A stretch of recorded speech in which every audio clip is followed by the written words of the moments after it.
Zagales, zagalas, señores del jurado, yo soy Roberto y os quiero dar la bienvenida a este pequeño canal donde, como sabéis, solemos hablar de cine.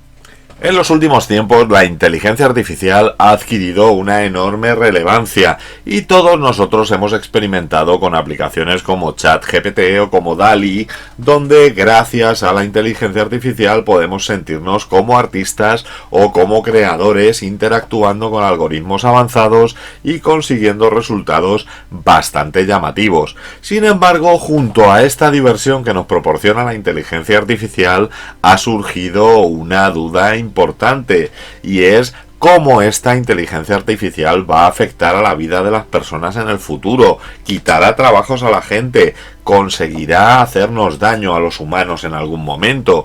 ¿Podrá ser autónoma realmente en el futuro? El temor a las consecuencias del uso de la inteligencia artificial para la humanidad ha sido explotado de manera significativa en el cine desde hace muchísimo tiempo. Desde esas primigenias inteligencias artificiales que aparecían en películas como Ultimátum a la Tierra o como Planeta Prohibido, donde ya se planteaba la posibilidad de que Robbie el robot, ese emblemático robot, fuera capaz de hacer daño a las personas, ha sido un tema recurrente.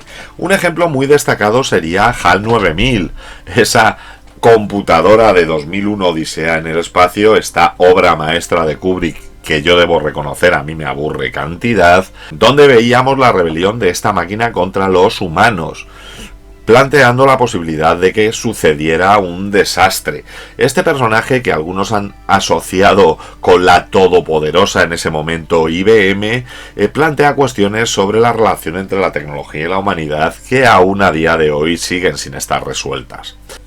También en los años 70 fue un tema bastante recurrente, y es que Michael Crichton, el mismo autor que nos trajo este Devoradores de Cadáveres del que hablábamos la pasada semana, escribió y dirigió la película Westworld.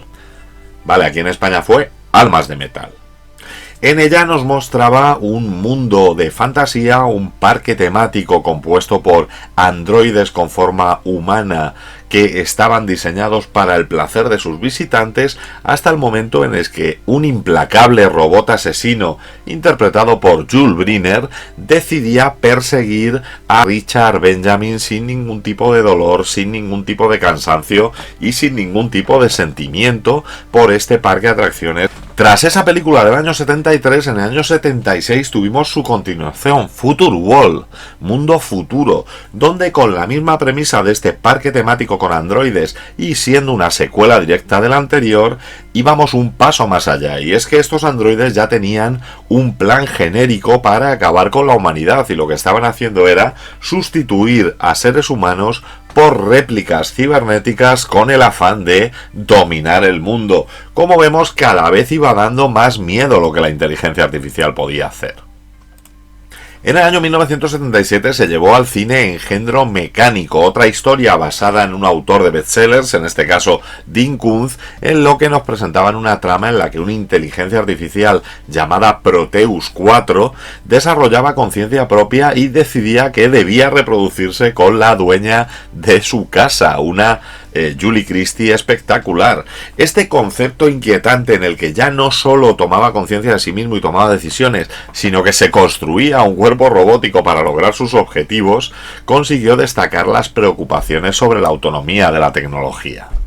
Incluso posteriormente, en el año 79, tendríamos al famoso As, en esa maravilla de la ciencia ficción que es el Alien de Ridley Scott, y vemos que As, un robot que teóricamente debería velar por la seguridad de sus acompañantes humanos, no lo hace, toma sus propias decisiones, es capaz de anteponer otra serie de intereses y decide favorecer el llevar este alien a la Tierra antes de la seguridad de sus compañeros humanos. Pero claro, con estos antecedentes, cuando a un joven cineasta experto en ciencia ficción y que se había criado junto a Roger Corman y un joven actor austríaco que trataba de conseguir la fama en Hollywood se unen, surgió otra película maravillosa. Y esto fue otro rollo.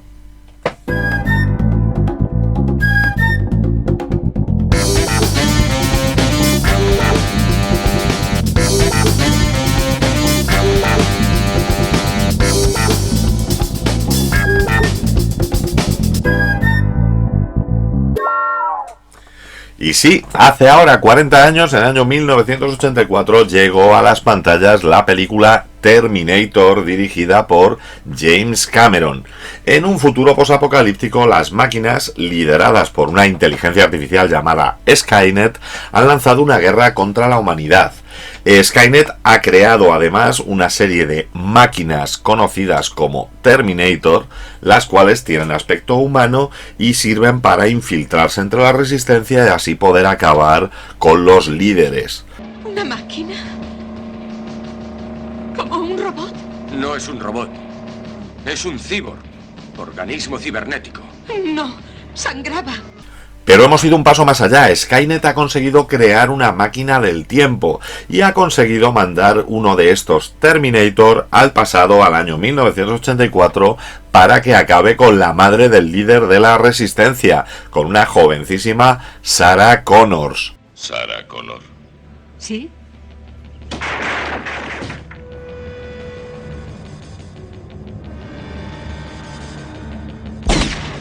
La resistencia, en un último intento desesperado, ha conseguido mandar por esa misma máquina del tiempo a un soldado llamado Kyle Reese, el cual se encargará de proteger a Sarah Connor. Juntos intentan evadir a este implacable Terminator, mientras a la vez Reese le cuenta a Sarah toda la importancia de su futuro, todo lo que le va a pasar y cómo será de importante su hijo en esta rebelión contra las máquinas. Pero había un hombre que nos enseñó a luchar. Cambió el mundo. Nos sacó del abismo. Se llama Connor. John Connor. Tu hijo, Sarah. James Cameron siempre ha contado que ideó Terminator mientras estaba en Roma editando su primera película, Piraña 2, Los vampiros del mar, una producción de bajo presupuesto de Roger Corman. Estaba enfermo, estaba con una especie de gripe, tenía fiebre y además no andaba muy bien de dinero. Y una noche, entre sueños febriles, soñó la figura de un esqueleto de metal que salía del fuego, donde se iba despojando de su piel y revelaba su verdadera forma de robot. Con esa idea en la cabeza, al volver a Estados Unidos, comenzó a trabajar en el guión. James Cameron ideó un primer guión muy ambicioso, en el que incluso ya aparecía un robot de metal líquido, el famoso T-1000, que por cuestiones técnicas obviamente no era posible llevar al cine en el 84 y que aparecería posteriormente en la segunda parte. Y la idea era que Skynet mandaba dos Terminators. Un T-800, el cual Reese conseguía destruir con cierta facilidad, y posteriormente un T-1000. Cameron lógicamente se dio cuenta de que esto sería imposible y lo dejó aparcado a la espera de que tecnológicamente fuera posible. En la producción de Los Siete Magníficos del Espacio, una película que a mí me divierte muchísimo, producida también por Roger Corman, había conocido a su futura esposa y colaboradora Gaylan Hart. Compartió con ella el concepto de Terminator. A Hart le pareció que podría ser una idea estupenda y empezaron a mover este primer borrador de James Cameron por diferentes estudios. James Cameron le cedió los derechos de producción a Gaylan Hart por $1 con la única condición de que él debería ser el director de la película. Cameron pidió ayuda a su amigo William Wyser para completar el guión de Terminator. En muy poquito tiempo, Wyser escribió escenas cruciales en el tratamiento de Cameron. Las primeras escenas con diálogo de Sarah Connor, todas las escenas policíacas, los interrogatorios de los detectives, finalizando la escritura en el mes de mayo de 1982. Comenzaron así a presentar el guión a varios estudios sin que ninguno de ellos tuviera más interés que comprar en sí el guión. Nadie quería que James Cameron dirigiera la película. Finalmente llegaron a la Orion, donde conocían a varios directivos por haber trabajado juntos en producciones de Roger Corman, y la Orion aceptó producirla. John Daly y la Hemdale Film Corporation comenzaron la producción con un presupuesto inicial de $4 millones, que, bueno, finalmente subió un poquito, acabó siendo un presupuesto de $6,5 millones, un presupuesto bastante normalito para la época. La Orion no se metió en el proyecto, no quiso interferir en la producción del proyecto y únicamente había planteado dos posibles ideas que se podrían llevar a la pantalla. La primera, la presencia de un perro cyborg que ayudara a Rhys, la cual fue descartada inmediatamente por James Cameron. Y la segunda, que sin embargo sí fue muy bien acogida, la idea de que entre Rhys y Sarah surgiera una historia de amor, que de hecho quedó reflejada en la película. El director de la Orion Pictures, Mike Medavoy, estableció una condición fundamental para que la película fuera producida, y es que se debía vincular a una estrella con cierta presencia, con cierto renombre en la película. Se consideraron nombres como Jürgen Prochnow, Kevin Kline, Tom Selleck y Michael Douglas. Le llegaron a ofrecer el papel a Mel Gibson o a Sylvester Stallone, que lo rechazaron, y finalmente el que fue seleccionado como el actor adecuado para ser Terminator no fue otro que el denostado O.J. Simpson. Teniendo a O.J. Simpson como Terminator, le ofrecieron a una estrella austríaca en alza que había hecho ya Conan y que empezaba a tener cierta popularidad, Arnold Schwarzenegger, la posibilidad de dar vida a Rhys, a este soldado de la resistencia que vendría a proteger a Sarah Connors. La cuestión es que tras enviar el guión a Schwarzenegger y tras una cena con James Cameron convenció a Schwarzenegger de que su rol ideal, el papel que le vendría como anillo al dedo, sería el de la máquina, sería el del T-800.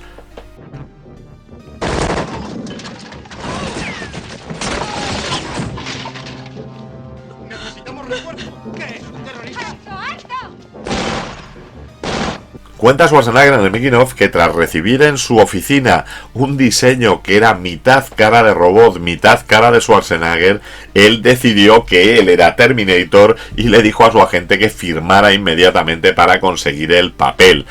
Aceptó participar en la película con un sueldo de $750.000. La cuestión es que Arnold tenía un contrato en exclusiva por 10 años con Dino De Laurentiis, en los cuales debería realizar una película de Conan cada 2 años. El actor habló con el productor italiano para conseguir un acuerdo por el que pudiera rodar otras películas entre las esperas de una parte de Conan y la siguiente.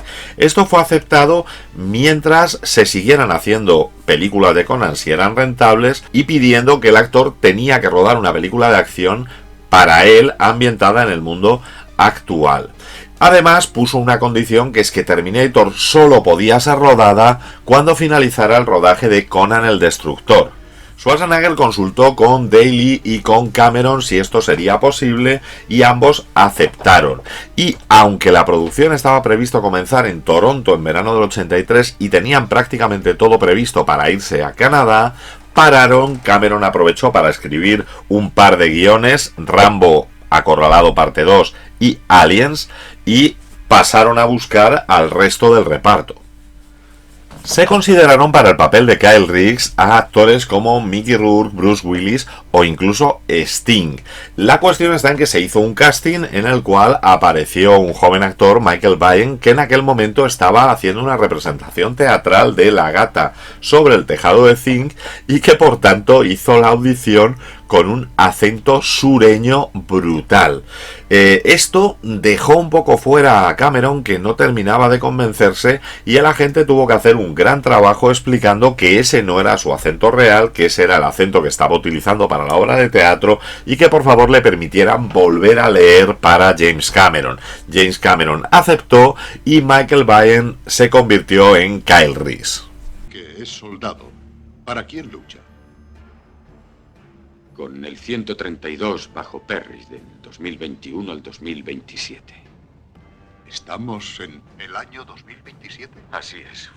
De la misma manera se inició un proceso de pruebas para el papel de Sarah Connor. Una de las favoritas era la actriz Debra Winger, pero también pasaron por allí actrices como Rosanna Arquette, Leah Thompson, que parece ser que arruinó completamente su audición teniendo un accidente de coche justo en la puerta de la casa de James Cameron con la que chocó, Sharon Stone, Kelly McGillis, Daryl Hannah, que rechazó el papel para irse a rodar Splash, Gina Davis o incluso Carrie Fisher, pero el papel terminó recayendo en una de las dos opciones finales. Estaban Jennifer Jason Leigh y estaba Linda Hamilton, que sería la que acabaría llevándose el papel.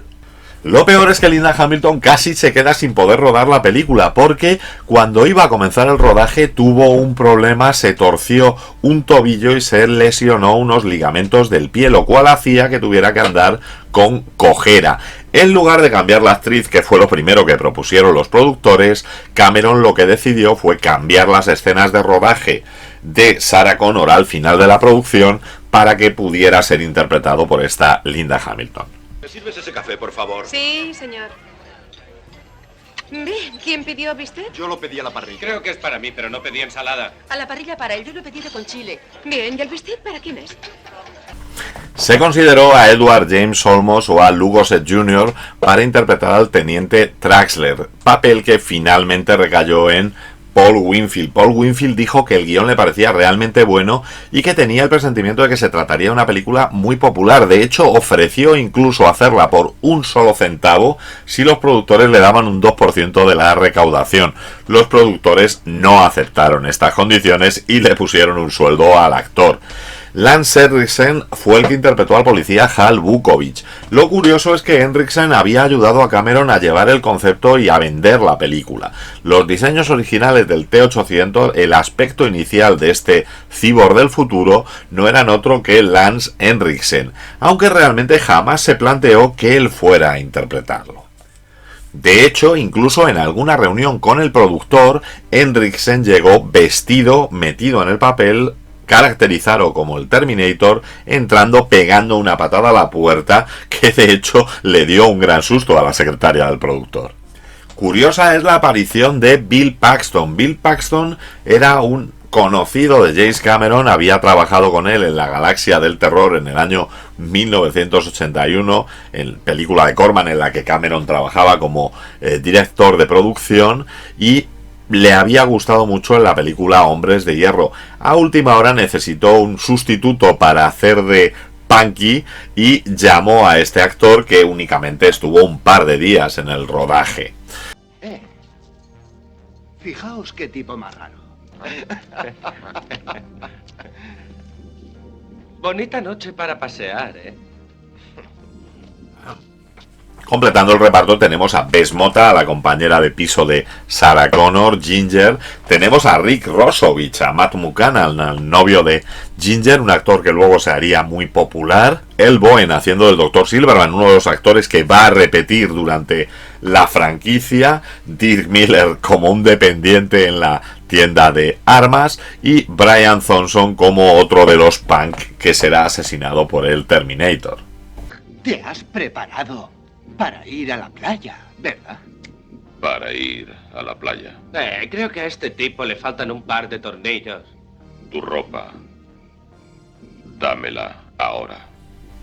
El rodaje tuvo lugar entre el 8 de febrero de 1984 y el 12 de mayo del mismo año. La película acabó siendo filmada principalmente en localizaciones de Los Ángeles, con algunas salidas a localidades cercanas como Van Nuys, donde está la casa de la primera Sarah Connor, South Pasadena, donde está el restaurante de Sarah, Little Rock, la gasolinera que aparecerá en la escena final, y Huntington Park o la ciudad de la industria, donde se van a hacer las escenas de la persecución, tanto el motel como la escena de la fábrica. Fue un rodaje muy rápido y agotador, y principalmente nocturno, porque se pretendían mantener los costes bajos.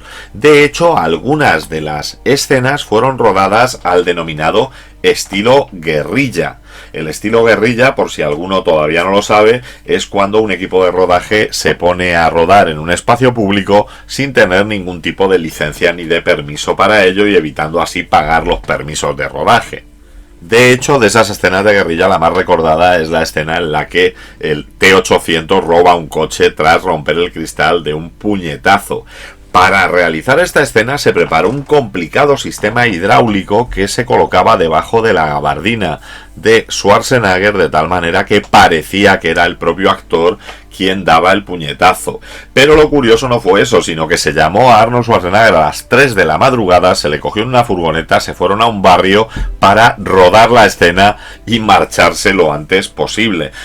También fue rodada en modo guerrilla el plano final de la película, esa escena en la de Sarah Connor se va alejando mientras la tormenta viene. Además, en mitad del rodaje de esa escena apareció por allí un coche de policía que se empeñó en parar y decir que qué estaba ocurriendo, que qué estaban haciendo, con idea de multarlos. Jim Warren Jr. convenció al policía de que estaban rodando el trabajo de fin de carrera de su hijo, que estaba en ese momento en el rodaje echando una mano a su padre, y que estaban ya acabando. El policía le creyó y afortunadamente todos pudieron salir bien parados de esta aventura. De hecho, en esa escena no estaba disponible ya Linda Hamilton, ni estaba disponible el perro que habían utilizado en otras tomas, con lo cual la asistente de Gail Hart fue la que hizo de Sarah Connor y el perro no era otro que el perro de la madre de la productora. Es usted muy guapa, señora. Por favor, necesito que me dé $5 americanos, porque si no, mi padre me va a pegar. Fue curiosa también la actitud de Arnold Schwarzenegger durante el rodaje, dado que insistió en relacionarse lo mínimo posible con Linda Hamilton y con Michael Biehn, dado que creía que cuanta menos química hubiera entre ellos, mejor para todos. No sería lógico que hubiera química entre una máquina y un ser humano, así que ellos estaban haciendo su propio drama, mientras Schwarzenegger estaba centrado en hacer otra película que no tenía nada que ver con esa. Las escenas de acción fueron muy complicadas de rodar. Schwarzenegger tuvo que hacer un entrenamiento de 6 semanas en manejo de armas de fuego, sobre todo con un objetivo, que era practicar desenfundando, sacando las armas, cargándolas, sin mirar y sin hacer ningún gesto. Tenía que conseguir que todos los gestos de uso de armas fueran mecánicos, acostumbrarse al ruido y evitar parpadear mientras las usaba. Otra de las escenas clásicas que también tuvo su misterio fue la famosa Volveré, dado que Cameron la había escrito en el guión como I'll be back, como realmente quedó en el rodaje, pero el actor creía que debía decir I will be back porque estaba aprendiendo inglés y le habían explicado que esa era la manera correcta y pensaba que además sería más amenazante. Afortunadamente, y para la leyenda del cine, el criterio de Cameron prevaleció. I'll be back. Volveré.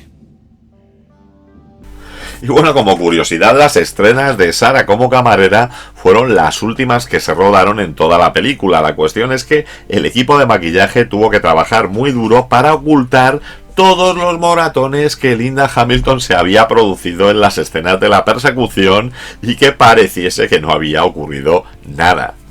Cuánto lo siento. Oh. No será cuero auténtico, ¿eh?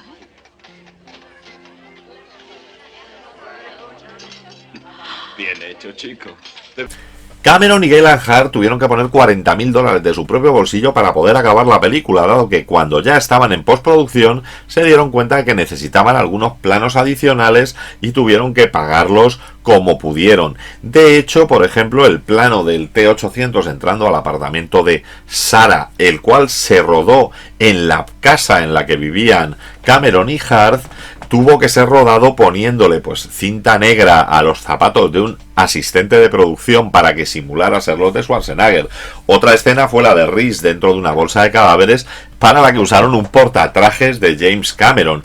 O el momento de la prensa aplastando la cabeza del Terminator, en el que la prensa estaba hecha de espuma, fue pintada con spray plateado para que pareciera metal y el humo era el de un cigarrillo.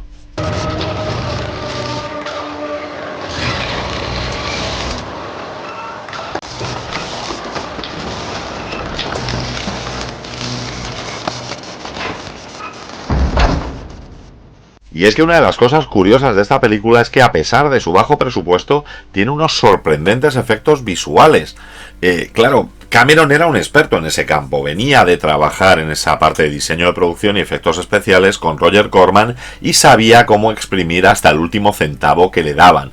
El director quería que los efectos se hicieran principalmente en cámara y para ello contrató a Jim Warren Jr. de la compañía Fantasy to Film FX para que fuera el supervisor.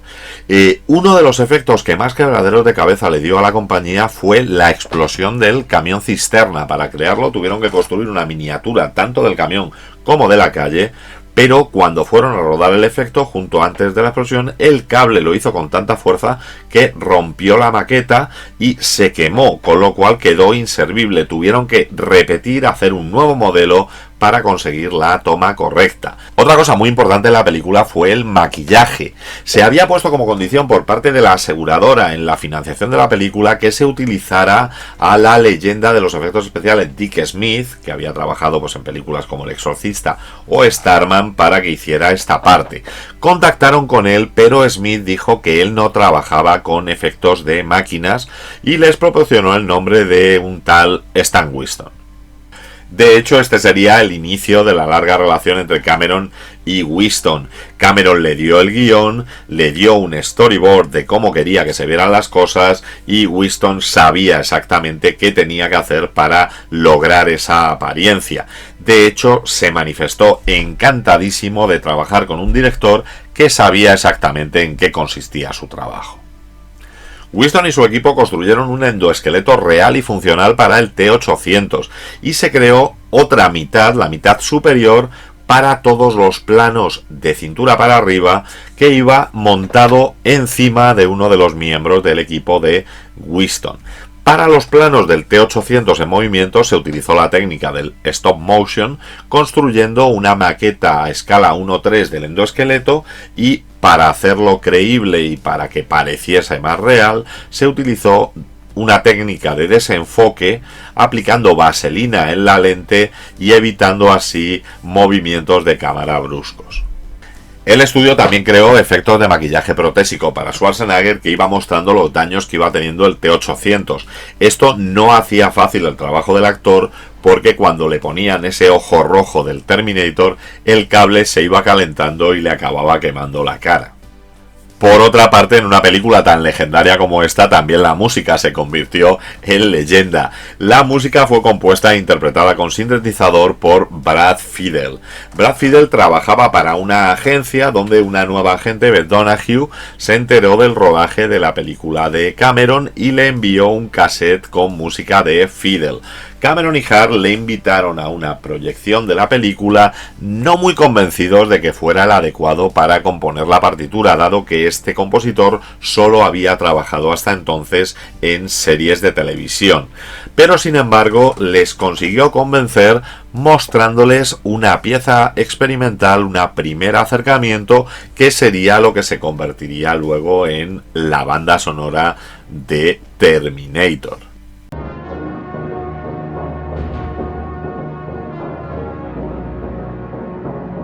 El tema de Terminator, que luego se hizo bastante más popular con el estreno de la segunda película, se utiliza en los créditos iniciales y aparece en varios puntos en versiones más o menos ralentizadas durante pues las escenas de amor o las escenas más emotivas. La cuestión es que se convirtió en una melodía legendaria. En el verano de 1984, Cameron realiza un pase de prueba para los ejecutivos de la Orion y a estos no les gusta la película. De hecho, Medavoy fue tremendamente negativo, aunque Cameron siempre ha dicho que es que nunca entendió la película. Ven conmigo si quieres vivir. Terminator, debido a este fracaso ejecutivo, no fue apenas promocionada. La Orion se empeñó en promocionar Amadeus, una película de la que creían que podría ganar Oscar, cosa que de hecho pasó, y dejaron de lado a Cameron. Schwarzenegger ha declarado en varias ocasiones que Cameron se volvió loco, que le pidió al estudio por todas las maneras posibles que hicieran algo de promoción, que hicieran un mayor despliegue. No le hicieron ni caso, condenando a la película a ser un subproducto de serie B para que estuviera un par de semanas y que recuperara la inversión, lo cual era desolador para todos los implicados. De hecho, Linda Hamilton llegó a decir que estaba invitada para hacer un pase para la prensa en Nueva York y que en el último momento la dijeron que no fuera porque realmente a nadie le interesaba esta película. La Orion creía que Terminator no iba a funcionar bien en taquilla y además creía que la crítica probablemente le iba a dar una recepción muy negativa. En una de las primeras proyecciones los agentes le pidieron a la producción que hicieran un pase para la crítica, pero Orion se negó, únicamente realizó un pase para la prensa. En esa situación la película llega a las salas el 26 de octubre de 1984. En 1005 salas y en una sola semana recaudó 4 millones de dólares. Fue número 1 en taquilla. Se mantuvo durante la segunda semana como el número 1 y pasó al segundo en su tercera semana, perdiendo el primer puesto por una comedia de Jones Van llamada Dios mío el diablo. Y Cameron dijo que había sido un grandísimo éxito teniendo en cuenta su mercado, que su mercado estaba pues entre los grandes blockbusters del verano y las películas navideñas, aunque su ventaja era que era mejor ser un pez grande en un estanque pequeño que al revés. Terminator terminó su periplo por los Estados Unidos recaudando 38,3 millones de dólares junto con 40 millones en otros territorios, lo cual hizo una recaudación global de 78,3 millones de dólares. Las reacciones de la crítica contemporánea fueron variadas. Variety elogió la película y la calificó como un cómic cinematográfico lleno de virtuosismo, un impulso estupendo, sólidas interpretaciones y una historia convincente. Además destacaban que Schwarzenegger era la encarnación perfecta de un robot que no necesita apenas líneas de diálogo. La revista Time dijo que la película tenía mucho tech-noir, que satisfacía a los fans de la acción, a los fans de la ciencia ficción y que de hecho era una de las 10 mejores películas de 1984. Y 1984 es un año llenísimo de buen cine. La película tiene un 100% de calificación de la crítica en Rotten Tomatoes, con un 89% de aceptación del público. Esto la convierte en la película mejor calificada que ha pasado por el canal hasta el momento. En IMDb tiene una nota un poquito más baja, un 8,1 sobre 10. Además, una vez estrenada la película tuvo que enfrentarse a una demanda por parte del escritor de ciencia ficción Harlan Ellison. Harlan Ellison decía que Cameron había plagiado una historia que él había escrito para Más allá del límite, correspondiente a un episodio que se llamaba Soldier. Ellison no llegó a presentar demanda porque cuando se sentó con la Orion llegaron a un acuerdo económico, a una compensación por este uso. Esto molestó muchísimo a James Cameron, que siempre ha dicho que creía que la Orion debería haber peleado por sus derechos porque esta historia era original suya y que sin embargo que le obligaron a que firmara el acuerdo, dado que la compañía de seguros le dijo que si no aceptaba el acuerdo y perdían el juicio le iban a cobrar a él todo el importe de la indemnización. James Cameron, que estaba entonces lejos del nivel económico que tiene actualmente, no tuvo más remedio que aceptar el acuerdo. Terminator fue estrenada en VHS y en Betamax en el año 85, teniendo unos resultados espectaculares. Se estrenó como el número 35 de las películas más alquiladas y el número 20 de las más vendidas. En la segunda semana se convirtió en el número 4 de las más alquiladas y el 12 de las más vendidas. Posteriormente ha sido editada en todos los formatos, Laserdisc, DVD, Blu-ray, destacando en estos dos últimos las informaciones de making of, opiniones de los actores, que llegan a dar más de 3 horas de contenido sobre el rodaje de la película. Además, como curiosidades, se puede comentar que, por ejemplo, es la más corta de las películas de la saga Terminator, con solo 107 minutos de duración. Tanto Biden como Linda Hamilton tenían 27 años en el rodaje, cuando en el guión realmente el papel de Sarah Connor era una chica de 19 años y Kyle Reese debería tener 21. Pero bueno, también tenemos alguna muestra de la genialidad de James Cameron. Por ejemplo, esta escena en bucle al principio de la película. Terminator pisa un camión de juguete que será exactamente el mismo modelo de camión que le aplastará a él en la persecución final.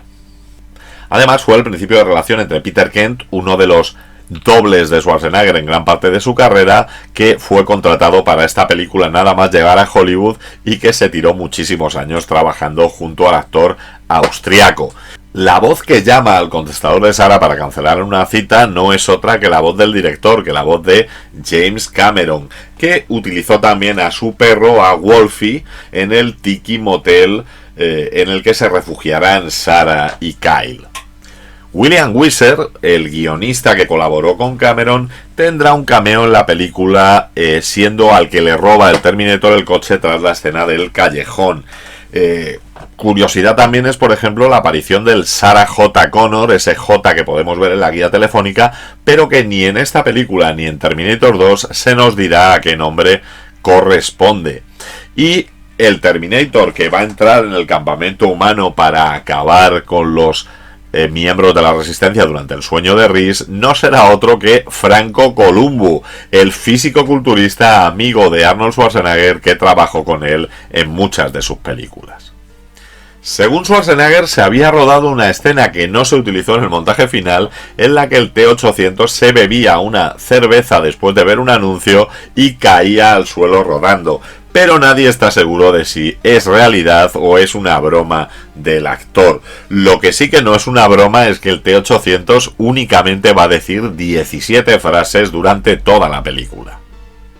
Y bueno, también fue curioso que se construyó ex profeso para el rodaje en un club llamado Tech Noir, en el que se rodarán las escenas en las que por primera vez Sarah se encontrará con el Terminator y con Reese. La cuestión es que era tan creíble el decorado de este club que mucha gente intentaba entrar a tomarse una copa porque pensaban que se trataba de un club real. Y bueno, creo que esto ya lo había contado en las anécdotas del rodaje de Abyss, pero Michael Biehn es mordido en la mano por Sarah. Y es que Michael Biehn en cada una de las películas en las que participa, tanto Alien, Abyss como esta, es mordido por algún personaje.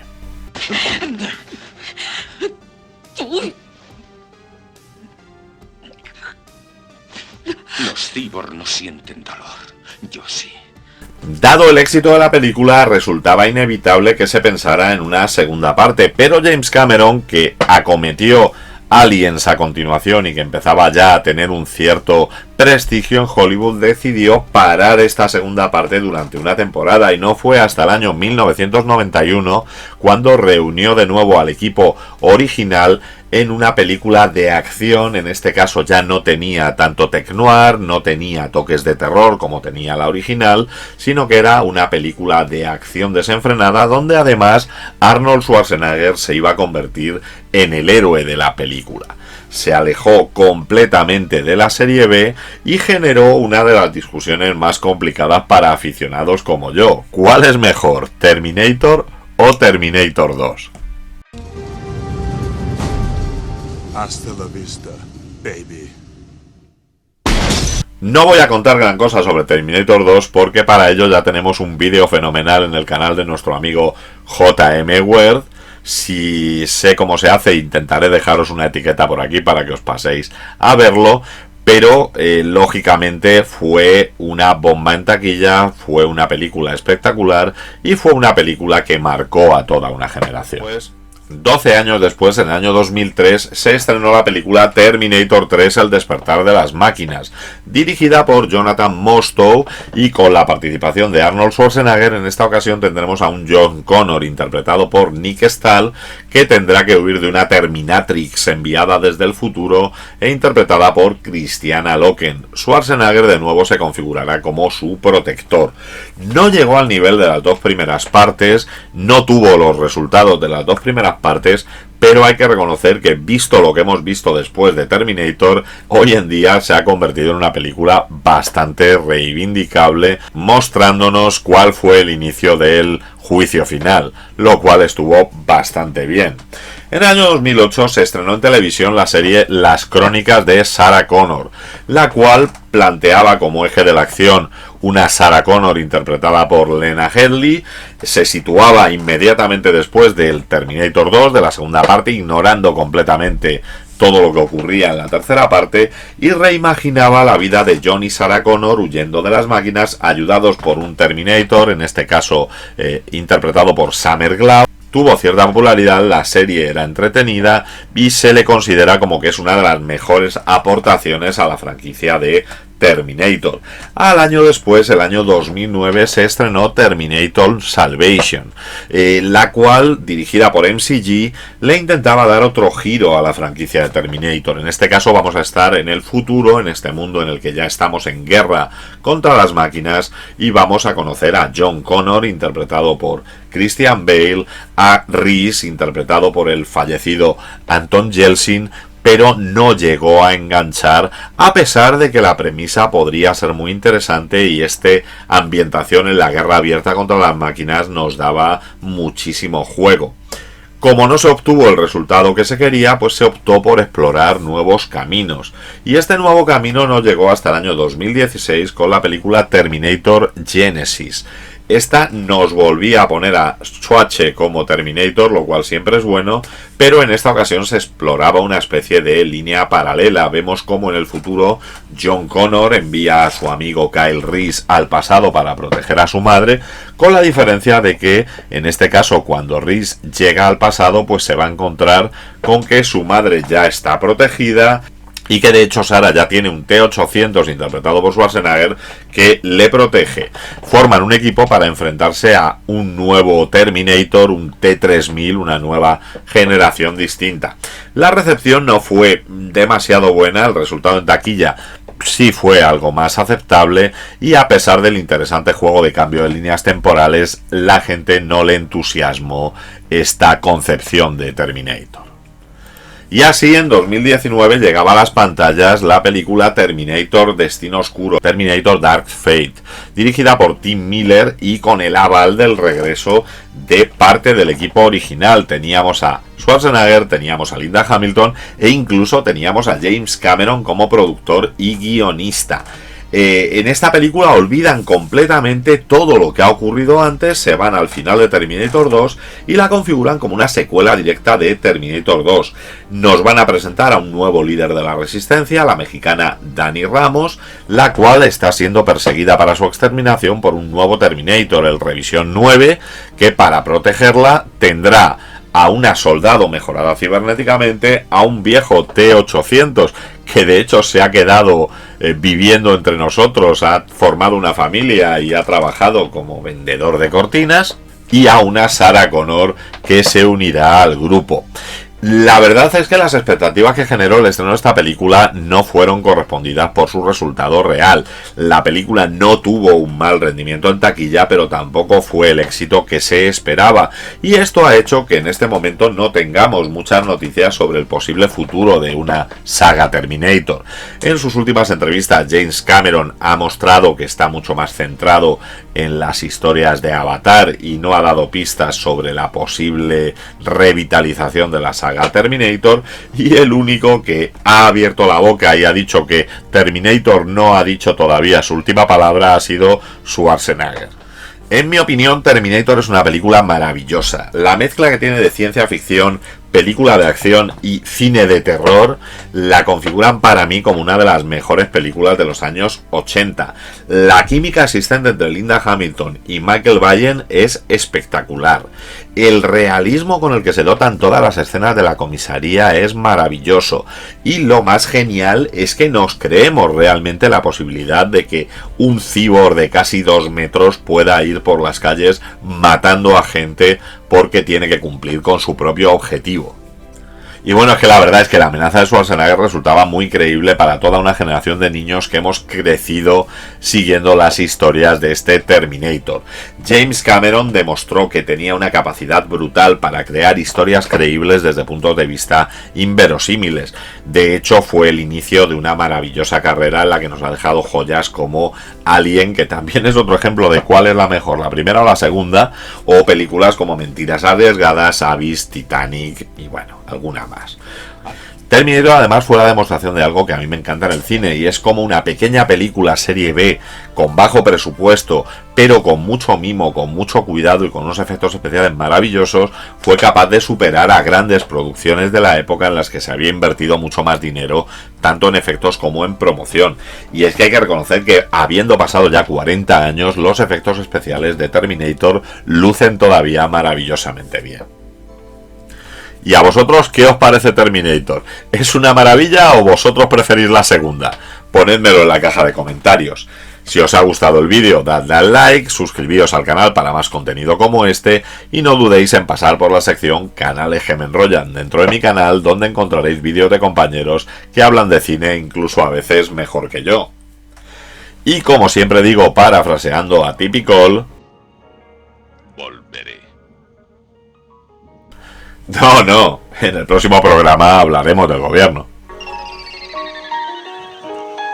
Muy bien amigos, se acaba la semana, los domingos por la tarde aquí partimos pana. ¿Te lo has pasado bien? ¿Aún te quedan ganas? Roberto te cuenta más movidas raras. Esto es otro rollo, ahora a la cama, a dormir, a ver cine o haz lo que hagas. Dentro de 7 días otra pasada con más pelis guapas para analizarlas. Esto es otro rollo, verano, invierno. Esto es otro rollo, aquí siempre despierto. Esto es otro rollo, lo estás sintiendo. La semana que viene hablaremos del gobierno.